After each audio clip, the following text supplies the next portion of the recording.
Welcome to the Slop Farm. Enjoy the video. In this video, I will explain how to play Sea of Thieves cross-platform.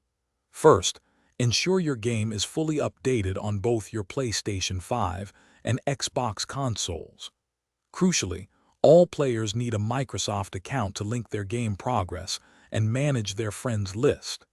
This account acts as the central hub for your pirate adventures, allowing seamless connection regardless of your chosen platform. Setting this up correctly is the first vital step to sailing the seas together.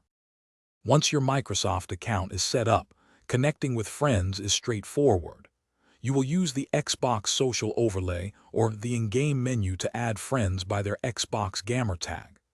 This system allows you to find and connect with players across all supported platforms.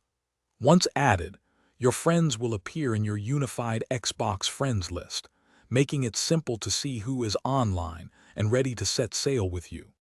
With your friends added, it is time to form your crew.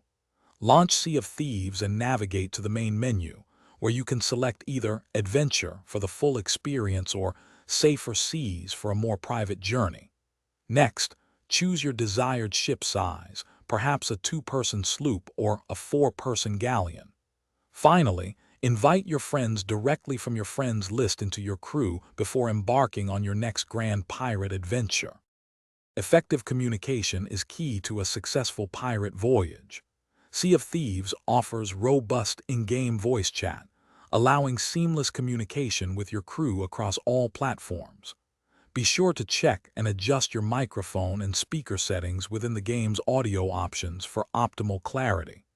While the in-game chat is excellent, you also have the option to use external party chat systems for more private conversations, ensuring your crew stays perfectly coordinated. Thanks for watching. Consider subscribing if we helped you today.